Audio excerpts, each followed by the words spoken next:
रोंगटे खड़े कर देने वाली घटना। 7 मार्च 1679 ईशूने की बात है। ठाकुर सुजान सिंह अपनी शादी की बारात लेकर जा रहे थे। 22 वर्ष के सुजान सिंह किसी देवता की तरह लग रहे थे। ऐसा लग रहा था मानो देवता अपनी बारात लेकर जा रहे हों। उन्होंने अपने दुल्हन का मुख भी नहीं देखा था। शाम हो चुकी थी, इसलिए रात्रि विश्राम के लिए छापोली में पड़ाव डाल दिया। कुछ ही क्षणों में उन्हें गायों में लगे घुंघरुओं की आवाजें सुनाई देने लगी। आवाजें स्पष्ट नहीं थीं, फिर भी वे सुनने का प्रयास कर रहे थे, मानो वो आवाजें उनसे कुछ कह रही थी। सुजान सिंह ने अपने लोगों से कहा, शायद ये चरवाहों की आवाज है, जरा सुनो वे क्या कहना चाहते हैं। गुप्तचरों ने सूचना दी कि युवराज, ये लोग कह रहे हैं कि कोई फौज देवड़े पर आई है। वे चौंक पड़े। कैसी फौज, किसकी फौज, किस मंदिर पे आई है? जवाब आया, युवराज, ये औरंगजेब की बहुत ही विशाल सेना है, जिसका सेनापति दराब खान है, जो खंडेला के बाहर पड़ाव डाल रखी है। कल खंडेला स्थित श्री कृष्ण मंदिर को तोड़ दिया जाएगा। निर्णय हो चुका था। एक ही पल में सब कुछ बदल गया। शादी के खुशनुमा चेहरे अचानक सख्त हो चुके थे। कोमल शरीर वज्र के समान कठोर हो चुका था। जो बाराती थे वे सेना में तब्दील हो चुके थे। वे अपने सेना के लोगों से विचार विमर्श करने लगे। तब उनको पता चला कि उनके साथ मात्र 70 लोगों की छोटी सी एक सेना थी। तब रात्रि के समय में बिना एक पल गवाए उन्होंने पास के गांव से कुछ आदमी इकट्ठे कर लिए।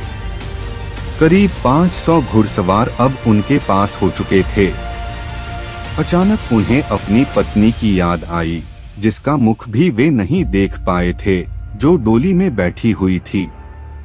क्या बीतेगी उस पे, जिसने अपनी लाल जोड़े भी ठीक से नहीं देखी हो। वे तरह तरह के विचारों में खोए हुए थे। तभी उनके कानों में अपनी माँ को दिए वचन याद आए, जिसमें उन्होंने राजपूती धर्म को न छोड़ने का वचन दिया था। उनकी पत्नी भी सारी बातों को समझ चुकी थी। डोली के तरफ उनकी नजर गई। उनकी पत्नी मेहंदी वाली हाथों को निकालकर इशारा कर रही थी। मुख पे प्रसन्नता के भाव थे। वो एक सच्ची क्षत्राणी के कर्तव्य निभा रही थी, मानो वो खुद तलवार लेकर दुश्मन पे टूट पड़ना चाहती थी, परंतु ऐसा नहीं हो सकता था। सुजान सिंह ने डोली के पास जाकर डोली को और अपनी पत्नी को प्रणाम किए और कहारों और नाई को डोली सुरक्षित अपने राज्य भेज देने का आदेश दे दिया और खुद खंडेला को घेरकर उसकी चौकसी करने लगे। लोग कहते हैं कि मानो खुद कृष्ण उस मंदिर की चौकसी कर रहे थे। उनका मुखड़ा भी श्री कृष्ण की ही तरह चमक रहा था। 8 मार्च 1679 को दराब खान की सेना आमने सामने आ चुकी थी। महाकाल भक्त सुजान सिंह ने अपने इष्ट देव को याद किए और हर हर महादेव के जयघोष के साथ 10,000 की मुगल सेना के साथ सुजान सिंह के 500 लोगों के बीच घनघोर युद्ध आरंभ हो गया। सुजान सिंह ने दराब खान को मारने के लिए उसकी ओर लपके और 40 मुगल सेना को मौत के घाट उतार दिए।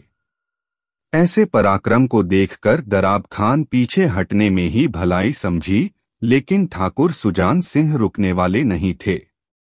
जो भी उनके सामने आ रहा था वो मारा जा रहा था। सुजान सिंह साक्षात मृत्यु का रूप धारण करके युद्ध कर रहे थे। ऐसा लग रहा था मानो खुद महाकाल ही युद्ध कर रहे हों। इस बीच कुछ लोगों की नजर सुजान सिंह पे पड़ी, लेकिन ये क्या, सुजान सिंह के शरीर में सिर तो है ही नहीं। लोगों को घोर आश्चर्य हुआ, लेकिन उनके अपने लोगों को ये समझते देर नहीं लगी कि सुजान सिंह तो कब के मोक्ष को प्राप्त कर चुके हैं। ये जो युद्ध कर रहे हैं वे सुजान सिंह के इष्टदेव हैं। सबों ने मन ही मन अपना शीश झुककर इष्टदेव को प्रणाम किए। अब दराब खान मारा जा चुका था। मुगल सेना भाग रही थी, लेकिन ये क्या, सुजान सिंह घोड़े पे सवार बिना सिर के ही मुगलों का संहार कर रहे थे। उस युद्धभूमि में मृत्यु का ऐसा तांडव हुआ जिसका अंदाजा इसी बात से लगाया जा सकता है कि मुगलों की 7,000 सेना अकेले सुजान सिंह के हाथों मारी जा चुकी थी। जब मुगल की बची खुची सेना पूर्ण रूप से भाग गई, तब सुजान सिंह, जो सिर्फ शरीर मात्र थे, मंदिर का रुख किए। इतिहासकार कहते हैं कि देखने वालों को सुजान के शरीर से दिव्य प्रकाश का तेज निकल रहा था, एक अजीब विस्मित करने वाला प्रकाश निकल रहा था जिसमें सूर्य की रोशनी भी मंद पड़ रही थी। ये देखकर उनके अपने लोग भी घबरा गए थे और सबों ने एक साथ श्री कृष्ण की स्तुति करने लगे। घोड़े से नीचे उतरने के बाद सुजान सिंह का शरीर मंदिर के प्रतिमा के सामने जाकर लुढ़क गया और एक शूरवीर योद्धा का अंत हो गया। मां भारती के इस शूरवीर योद्धा को कोटि कोटि नमन हिंदू धर्म की रक्षा के लिए।